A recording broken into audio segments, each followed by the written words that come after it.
오랜만에 만난 손자가 할머니에게 솔방울을 건네주면서 할머니 긁을 때, 간지러울 때 이걸 사용하세요 라고 주더랍니다. 할머니는 이게 무슨 소린가 싶어서 어리둥절해하고 있었는데 며느리가 옆에서 돕습니다. 얼마 전에 아이와 함께 산책을 하는데 아이가 갑자기 솔방울을 줍는 거예요. 그래서 왜 솔방울을 줍느냐라고 물어보니 할머니가 가려우셔서 이걸 선물로 드리려고 그래요 라고 그러더랍니다.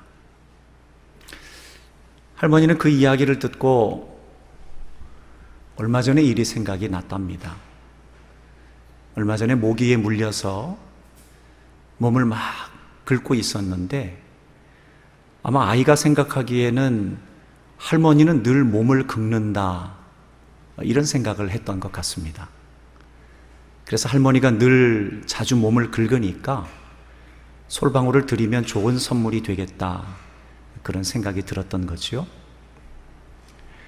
근데 할머니가 이 솔방울을 선물로 받고 나서 굉장히 특별한 마음이 들더랍니다. 왜냐하면 그 솔방울은 그냥 솔방울이 아니라 손자가 할머니를 마음에 두고 있다는 증표다 그런 생각이 들더랍니다. 그러니까 평상시에 할머니가 손자에게 마음을 다해 사랑을 다해 손자를 위해서 사랑을 베푸는 걸 손자가 느낀 거지요. 그래서 느껴서 자기가 뭐라도 할머니에게 좀 보답을 해야 되겠다 하는 생각을 하던 차에 엄마가 시키지도 않았는데 솔방울을 주어서 할머니에게 드렸으니 할머니는 그 마음이 굉장히 고마울 수밖에 없었던 겁니다. 여러분들 이런 손자가 있으세요? 이런 손녀가 있으세요? 여러분 이처럼 누군가가 시키지도 않았는데 마음의 감동을 받아서 행동이 바뀌어지는 것을 우리는 변화라고 이야기를 합니다. 이 변화는 여러 가지를 말할 수 있겠지만 변화에 대해서 몇 가지만 좀 나열해서 말씀을 드리자면 첫 번째 변화는 필연적인 변화라는 것이 있습니다. 이것은 어떤 목적과 목표를 가지고서 변화되는 것을 말하는 거지요.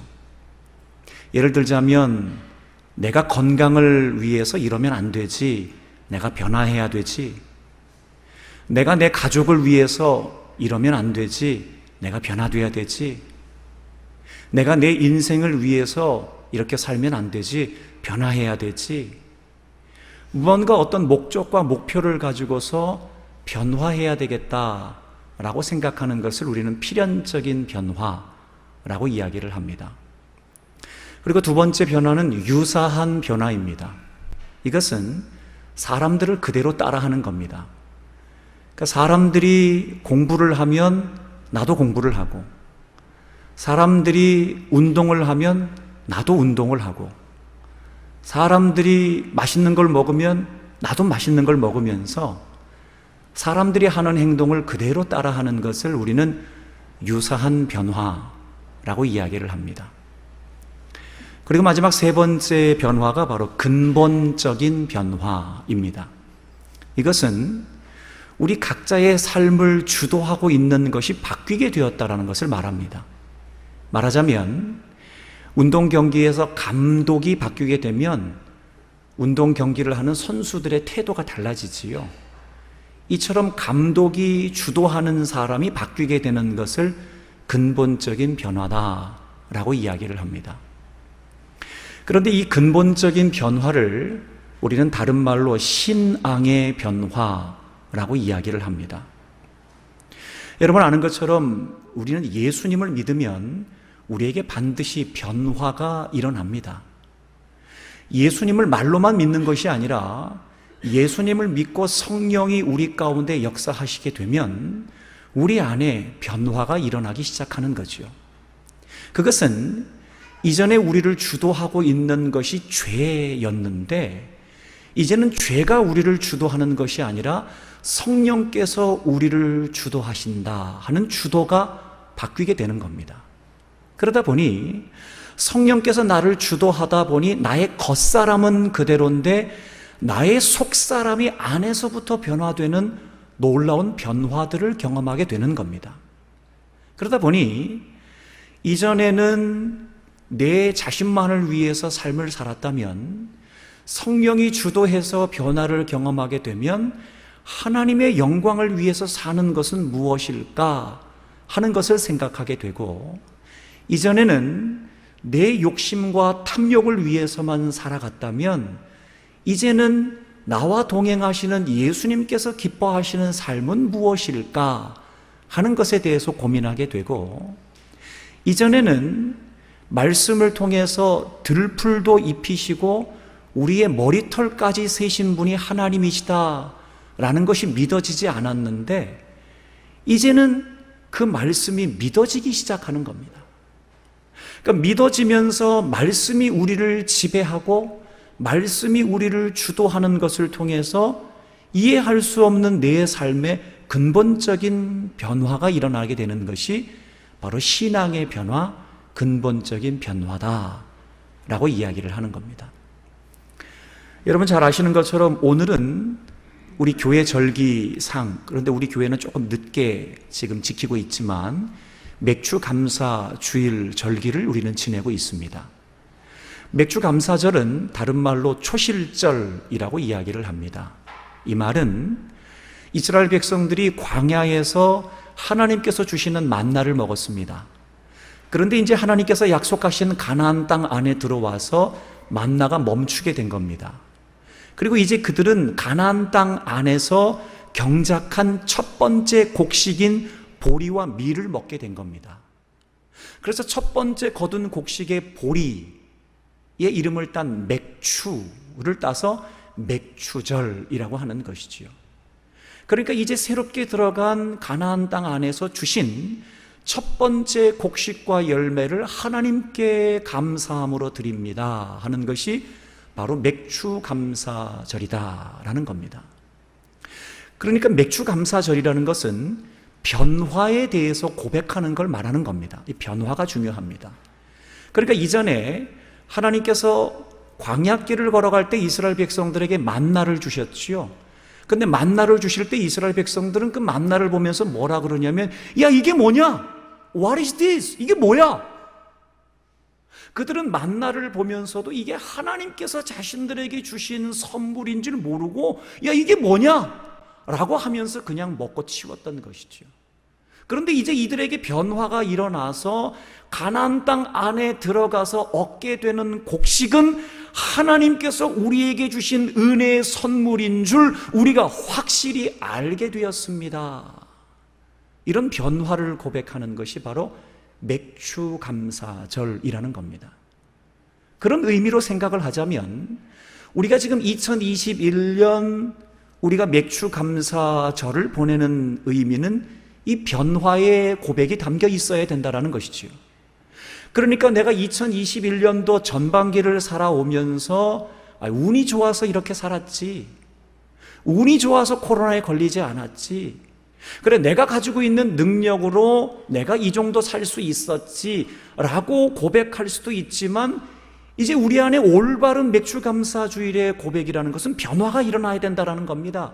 그러니까 운으로 잘 된 게 아니라 내가 어쩌다가 내 힘으로 이렇게 잘 살아가게 된 것이 아니라 2021년의 전반기를 내가 은혜 가운데 살 수 있게 된 것은 확실히 하나님의 은혜로 나를 인도하시고 보호하셨기에 내가 이렇게 살 수 있게 된 줄 내가 확실히 알게 되었습니다 라고 고백하는 것이 맥추감사주일의 올바른 고백이라는 겁니다. 그러니까 우리 안에 변화가 일어나서 제대로 고백을 할 수 있느냐 없느냐 하는 것이 매우 중요하다는 것이지요. 변화가 중요합니다. 오늘 본문에 보면 변화된 한 사람이 등장을 합니다. 그 사람의 이름은 바로 삭개오지요. 여러분, 우리는 삭개오에 대해서 너무나 잘 알고 있습니다. 그런데 오늘 본문은 삭개오에 대해서 우리에게 세 가지의 정보를 주고 있습니다. 하나는 삭개오가 세리장이라는 겁니다. 그리고 두 번째는 삭개오가 부자였다라는 겁니다. 그리고 세 번째는 삭개오가 키가 작았다라는 겁니다. 여러분, 그럼 우리는 질문을 던져봐야 됩니다. 오늘 누가복음을 기록한 사도 누가가 왜 과연 삭개오에 대해서 우리에게 이와 같이 세 가지 정보를 주고 있는가?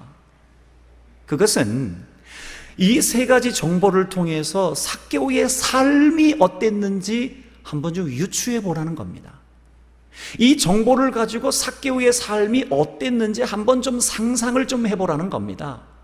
그러니까 삭개오에게 필요한 이 정보를 통해서 삭개오가 어떤 삶을 살았는지 충분히 우리는 짐작할 수 있다는 거지요. 여러분, TV 프로그램 중에 보면 금쪽 같은 내 새끼라는 프로그램이 있습니다. 여러분 한번 보신 적 있으신가요? 보신 적 있습니까? 대답을 좀 해보이소. 보셨으면 보셨다고죠. 보신 적 있으세요? 예.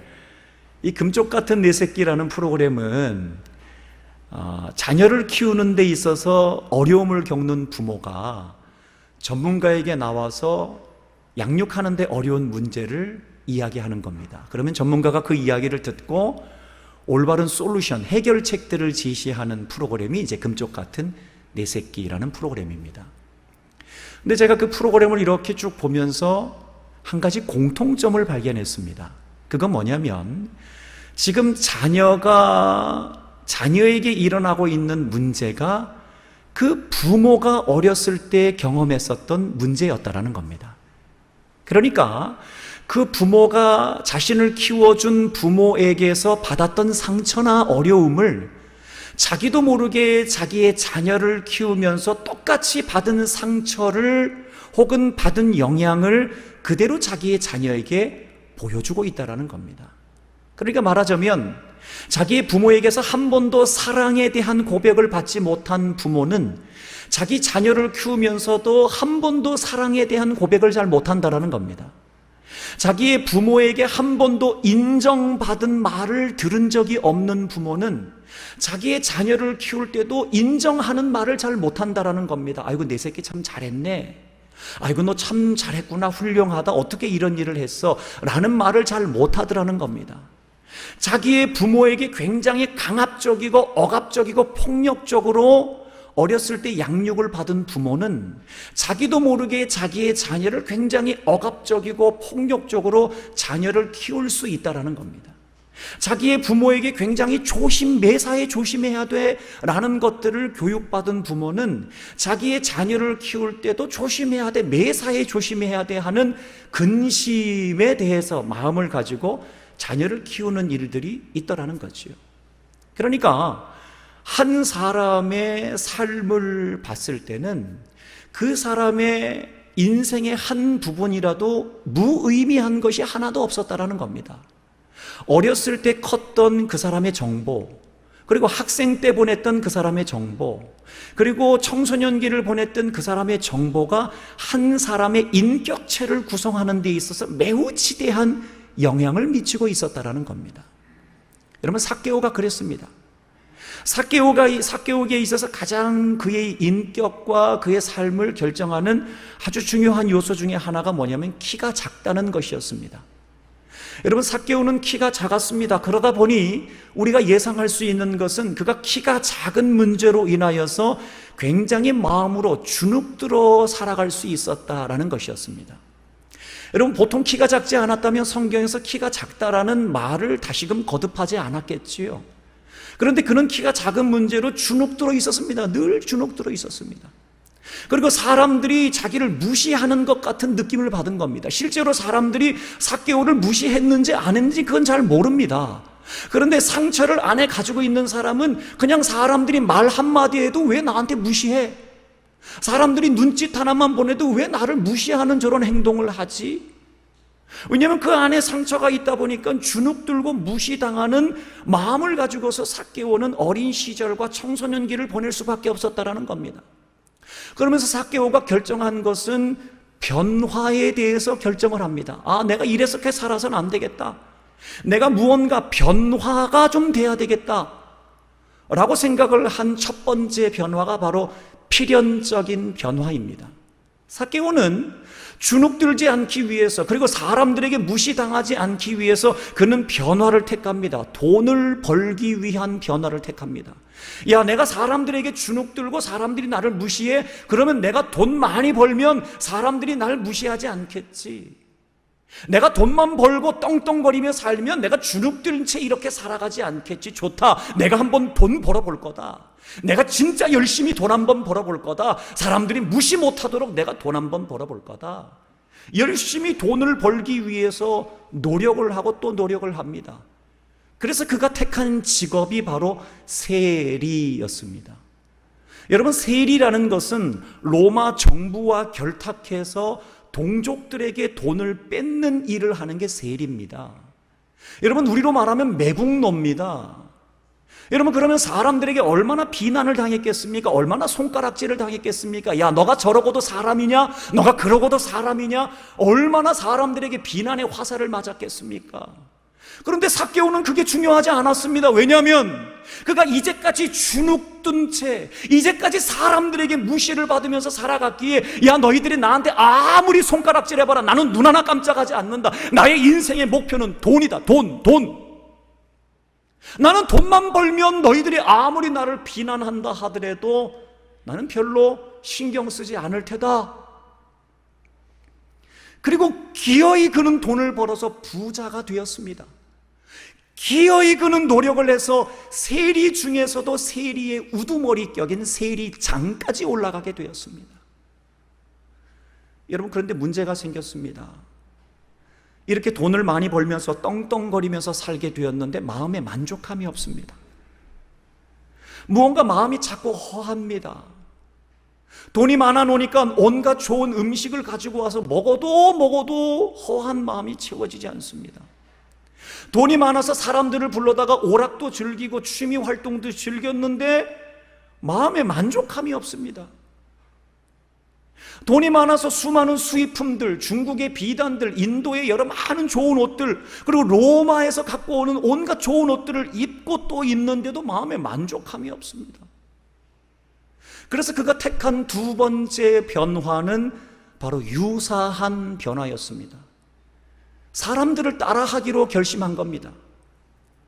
이제 삭개오가 살고 있었던 여리고에 예수님이 오신다라는 소문을 듣게 되었습니다. 그런데 삭개오도 예수님이 어떤 분인지 알고 있었습니다. 예수님이 병든 사람을 고치고 귀신도 쫓아내고 마음에 병든 사람들을 고치는 분이라는 것을 알고 있었습니다. 그러다 보니 사람들이 예수님을 만나려고 우 하고 몰려갔지요. 그래서 삭개오도 사람들이 몰려가는 틈에 따라서 나도 한번 예수님 보자 하고 우 함께 몰려가 예수님을 만나러 간 겁니다. 그런데 문제가 생겼습니다. 예수님을 만나러 간 자리에서 그는 또 한 번 절망을 경험했습니다. 이제까지 그가 돈을 벌기 위해 애썼던 것은 키가 작다라는 이유로 무시당하지 않으려고, 그리고 이제까지 사람들이 몰려다니는 곳에 자기가 또 쫓아온 것도 이제 내가 마음에 만족함이 없고 내가 키가 작은 문제로 무시당하지 않으려고 내가 이렇게 쫓아왔는데, 여기서도 키가 작은 문제 때문에 절망에 사로잡힌 겁니다. 사람들이 너무 많이 있다 보니 키가 작아서 도무지 예수님을 쳐다볼 수가 없었던 겁니다. 키가 작으니까 고개를 들고 까치발을 들어서 예수님을 보고 싶어도 예수님을 볼 수 없는 겁니다. 절망에 사로잡혔습니다. 또 한 번 절망에 사로잡혔습니다. 여러분, 이런 절망에 사로잡힌 삭개오가 택할 수 있는 방법은 뭡니까? 집으로 돌아가는 거죠. 에이, 역시 나는 돈 버는 게 체질인가 보다. 사람들 쫓아와 예수님 만나러 왔는데 내가 키가 작은 문제로 또 한 번 절망을 경험하네. 에이, 집으로 가자. 삭개오가 택할 수 있는 것은 집으로 돌아가는 방법밖에 없었을 겁니다. 여러분, 우리도 그렇습니다. 여러분, 교회 나와서 예배를 드리는 많은 분들이 하나님께서 은혜를 주셔서 마음의 문이 활짝 열려서 예수님을 구주로 영접하고 신앙생활하는 분들이 있습니다. 그런데 또 어떤 분들은 인생의 힘들고 어려운 문제 때문에, 마음의 질병 때문에 친구 따라서 교회 오신 분들도 있습니다. 내가 너 만나서 너 따라 교회 가면 네 인생의 문제가 해결될까? 내가 너하고 같이 서강교회 가면 우리 가정의 문제가 해결될까? 내 마음의 문제가 해결될까? 우리 자녀의 문제가 해결될까? 내 몸의 질병의 문제가 해결될까 해서 예수님을 믿는 것으로 친구 따라서 교회에 오신 분들도 있습니다. 근데 그런 분들이 교회에 와서 또 한 번 절망에 빠지는 겁니다. 왜냐하면 밖에서 경험했었던 절망이 또 교회 안에서 경험하는 겁니다. 여러분, 당연하지요. 여러분, 생각을 해보십시오. 교회는요, 완전한 곳이 아니에요. 병원이 바로 교회예요. 병원, 영적인 환자들이 모여있는 병원이 바로 교회라는 거예요. 그러다 보니까 교회에 와서 왜 상처를 안 받겠습니까? 내가 밖에서도 사람 때문에 상처를 받았는데 교회에 와서도 사람 때문에 상처를 받네. 내가 밖에서도 돈 때문에 상처를 받았는데 교회에 와서도 돈 때문에 상처를 받네. 내가 밖에서도 무시를 당했는데 교회에 와서도 내가 무시를 당하네. 우린 삭개오하고 똑같은 상처를 받습니다. 여러분, 그러면 우리는 어떻게 해야 될까요? 집으로 돌아가야 될까요? 아유, 교회 못 나오겠다 그러고 우리는 집으로 돌아가야 될까요? 여러분, 오늘 삭개오가 사람들이 모여있는 곳에 또 한 번 자기가 키가 작다라는 절망감에 빠져 집으로 돌아갔나요? 집으로 돌아가지 않았습니다. 삭개오는 다시 한번 용기를 냈습니다. 내가 예수님을 다시금 만나야 되겠다는 용기를 내어 그는 나무 위로 올라가기 시작했습니다. 여러분, 우리는 교회에 와서 또 한 번 상처를 받을 수 있습니다. 그런데요, 우리도 또 한 번 나무 위로 올라가야 됩니다. 내 마음에 실망이 들어도 믿음의 나무 위로 올라가야 됩니다. 내 마음에 사람 때문에 상처를 받아도 소망의 나무 위로 올라가야 됩니다. 내가 교회를 보면서 너무나 슬프고 안타까운 마음이 들어도 다시 한번 구원의 나무 위로 우리도 올라가야 됩니다. 마침내 나무 위로 올라간 삭개오는 예수님을 만났습니다. 그리고 그에게 세 번째 변화가 찾아왔습니다. 바로 근본적인 변화였습니다. 이제까지 삭개오는 움켜쥐어야 살 수 있었습니다. 돈을 움켜쥐어야 살 수 있었습니다. 그런데 그의 마음 가운데 돈에서 자유롭게 되는 은혜를 누리게 되었습니다. 이전까지 그는 주눅 들어 있었습니다. 키가 작다는 이유로 무시당하는 것 같은 마음을 가지고 있었습니다. 그런데 예수님을 만나자마자 근본적인 변화가 일어나니 자신의 있는 모습 그대로를 인정하게 되는 자기 안에서의 놀라운 변화가 일어나기 시작했습니다. 그리고 나서 마침내 삭개오는 성령의 열매를 맺기 시작했습니다. 여러분, 예수님을 만난 사람은요, 성령의 열매를 맺는 게 정상이지요. 성령의 열매를 예수님 만났는데도 못 맺는다? 그건 예수님 안 만난 겁니다. 예수님을 만난 삭개오가 성령의 열매를 맺기 시작합니다. 첫 번째는 사랑의 열매를 맺기 시작합니다. 그동안 자기가 움켜쥐고 있었던 돈의 절반을 가난한 사람들한테 나눠준대요. 여러분, 어떻게 절반이나 가난한 사람들한테 나눠줄 수가 있습니까? 사랑의 열매가 그 안에 생기지 않았다면 그것은 불가능한 일입니다. 그에게 두 번째 성령의 열매가 나타났습니다. 그것은 기쁨의 열매였습니다. 희락의 열매였습니다. 자기가 가지고 있었던 온 평생을 돈을 주려고 살았었던 그 돈을 가난한 사람들한테 나눠주는데 이해할 수 없이 그 마음에 기쁨이 생기는 거예요. 아니, 그렇게 자기가 소중하게 여기던 돈을 나눠줬는데 말로 다 할 수 없는 평강이 그의 마음을 사로잡는 겁니다. 이해할 수 없는 일이 일어나는 거예요. 이해할 수 없는 일이. 그리고 마침내 그에게 세 번째 성령의 열매가 나타납니다. 그것은 바로 화평의 열매입니다.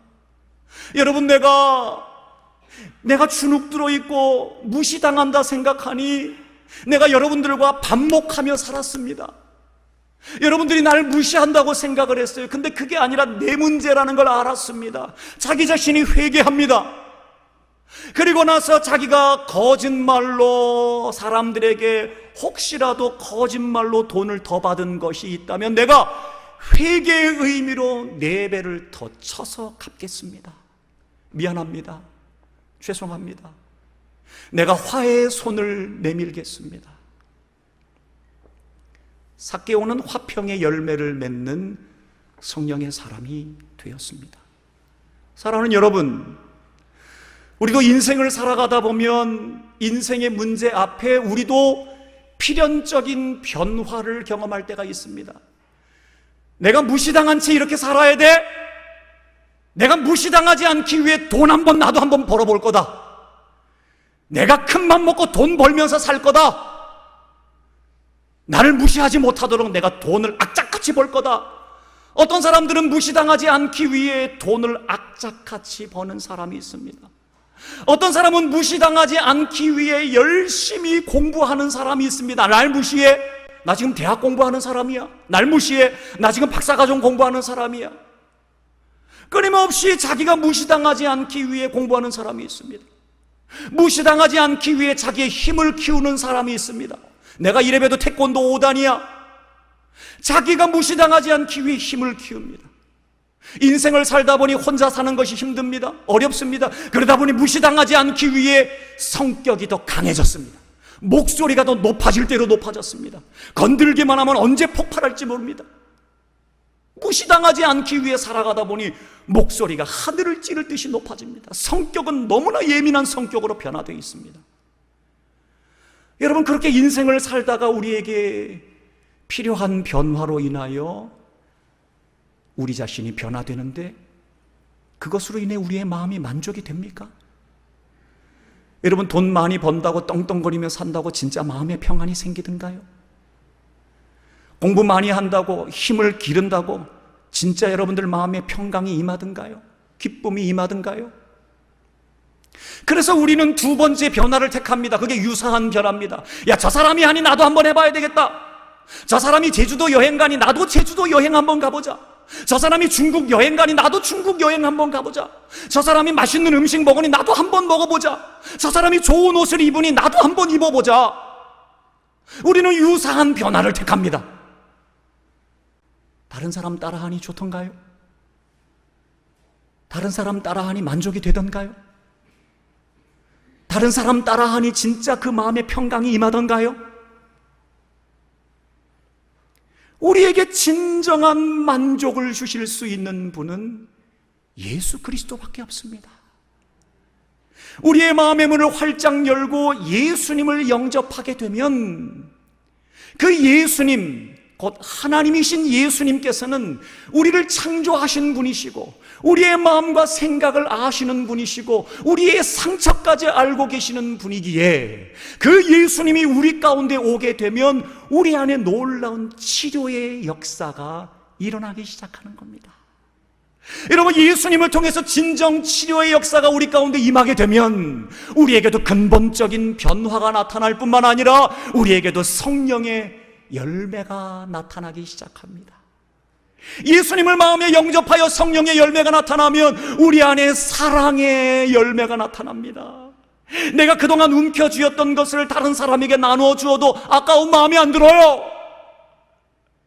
내가 그동안 움켜쥐었던 것을 다른 사람한테 나눠주는데 아까운 마음이 안 들어요. 내 재능을 기부하는 게 너무 기뻐요. 내 돈을 나눠주는 게 너무 기뻐요.